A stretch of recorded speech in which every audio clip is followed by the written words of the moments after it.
नमस्कार, स्वागत है आप सभी का मेरे YouTube channel Smita Hindi classes में। आज हम पढ़ने वाले हैं डाक बंगला, जो कि कमलेश्वर द्वारा लिखा हुआ उपन्यास है।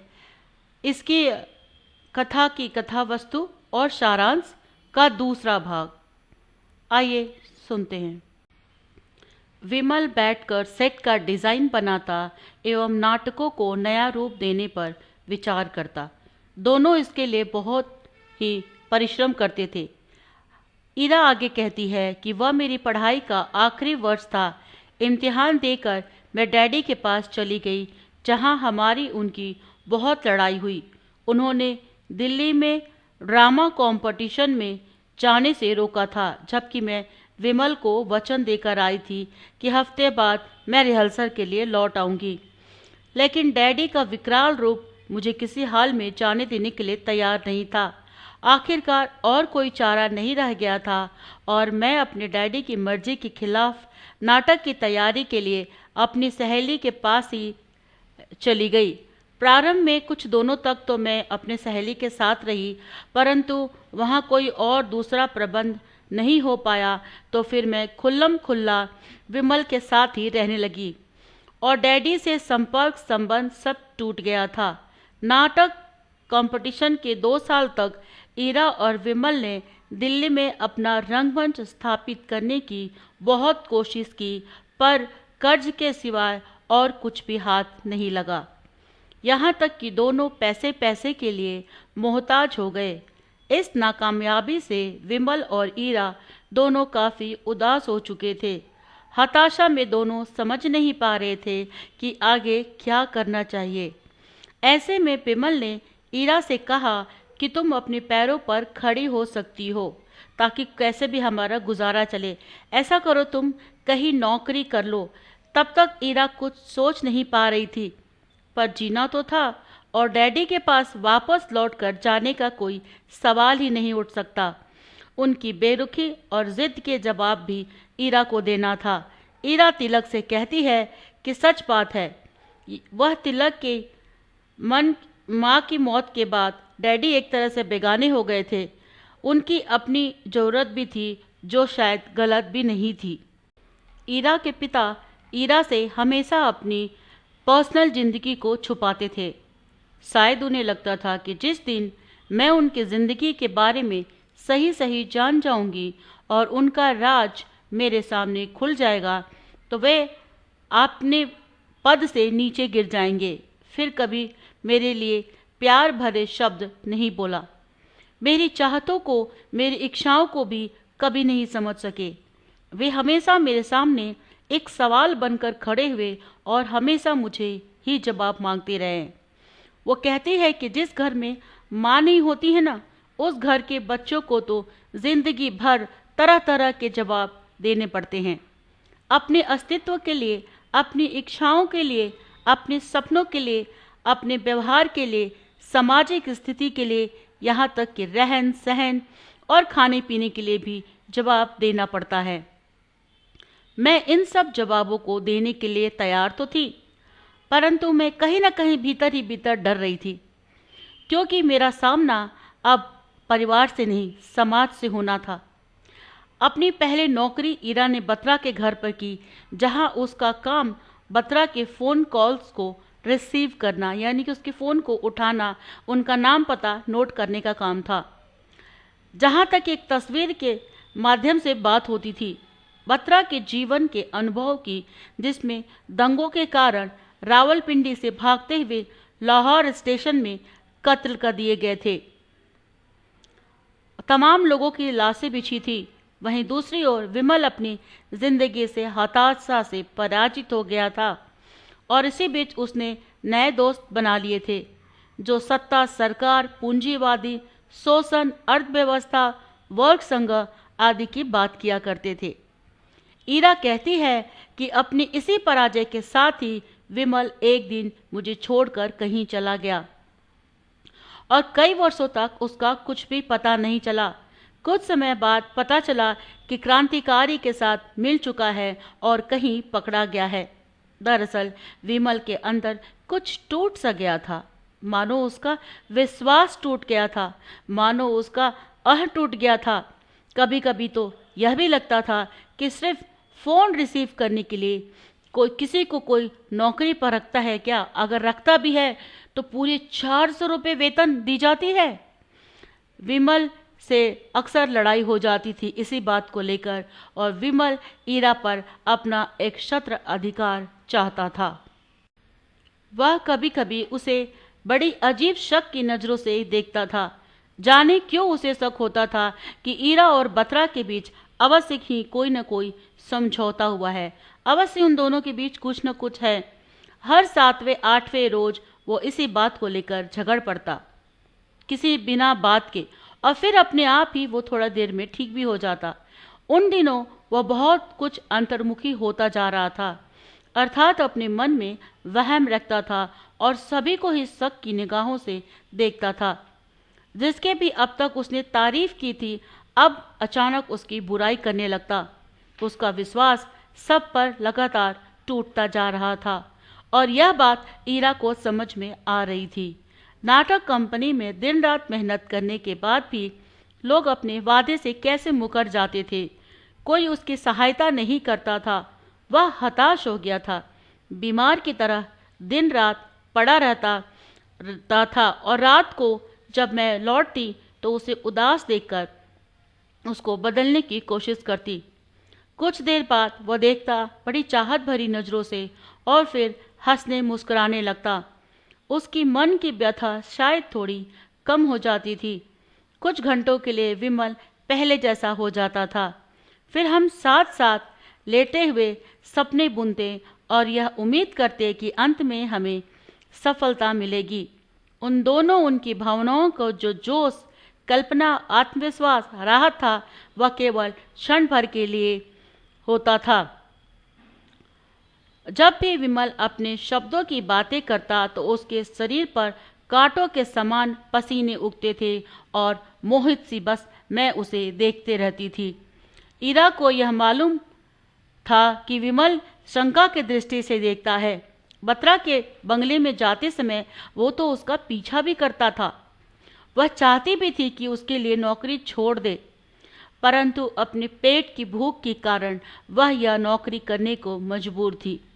इधर ईरा के डैडी ने भी 2 बच्चों वाले विधवा से शादी कर ली थी।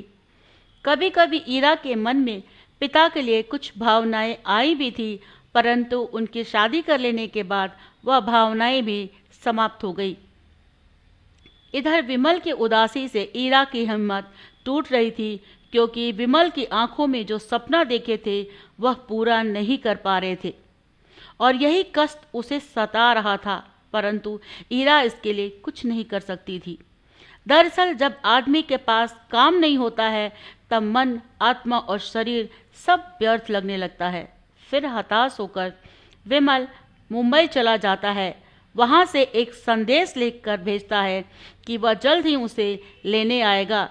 फिर ईरा कहती है तिलक से कि जो तुम्हारे समाज में ये स्त्री को किसी आदमी के बिना ना जीने नहीं देता, चाहे वो पिता हो, भाई हो या झूठे रिश्तेदारों का हो, इसे कवच के नीचे की तरह पहनना पड़ता है जो उसकी शक्ति बनती है। उसे जिस तरह की एक स्त्री को तन ढकने के लिए एक साड़ी चाहिए, वैसे ही एक पुरुष रूपी कवच भी चाहिए। और विमल के जाते ही मैं बिल्कुल नंगी हो गई थी। विमल का सहारा समाप्त हो जाने के बाद ईरा के पास, बत्रा के पास जाने के अलावा और कोई दूसरा रास्ता नहीं बचा था। वह बत्रा से विनती करके उसके फ्लैट के कमरे में रहने लगी थी। ईरा कहती है तिलक से कि उसने मेरी मजबूरी को नहीं समझा। मैंने सब समझते हुए उसे खत लिखा था कि क्यों मुझे बत्रा के यहाँ काम करना पड़ता है, पर विमल कुछ भी नहीं समझने को तैयार था। फिर लौट के भी नहीं आया। उसने मुझे कोई खत भी नहीं लिखा। उसका भ्रम ही उसे ले डूबा। ईरा ने अपने जीवन में बहुत कुछ देखा और सहा है। लोगों ने हमेशा उसकी आत्मा की बात की, उसके देह पर केवल एकाधिकार ही चाहते थे। ईरा को इस बात का दुख है कि क्या देह आत्मा से भी ऊपर है। वह कहते हैं कि आज मैं किसी के लिए बहुत बुरी औरत हो सकती हूँ, पर तिलक, अगर इसको अपना तन दे दूं किसी को तो आज ही मैं अच्छी भी हो जाऊंगी। ईरा इस पुरुषवादी पितृसत्तक समाज का विरोध करती है और कहती है कि तुम्हें तुम्हारे समाज के हर आदमी को कुछ करने आता है और हर औरत को भोगने आता है। इतना सब कुछ खुलकर तिलक से कहती है। अब तक वह बिना कुछ कहे, किसी को कहे, अकेलापन में घुटन में जी रही थी। आज पहली बार तिलक को अपना सब कुछ कहकर मन हल्का कर लिया। त्यागी जीवन में आने वाला तीसरा पुरुष सोलंकी था, जिसके बारे में लेखक सब जानना चाहते हैं, लेकिन ईरा हंसकर रह जाती है और कुछ नहीं कहती। वो बत्रा के बारे में आगे बताने लगती है कि अब तक उसे नहीं पता था कि बत्रा की कोई पत्नी भी है। एक दिन अचानक रात में बत्रा के साथ उसकी पत्नी आई है और सुबह बत्रा से इसका परिचय करवाता है कि देखो, ये मेरी पत्नी शीला। बत्रा के साथ सोलंकी से उसकी मुलाकात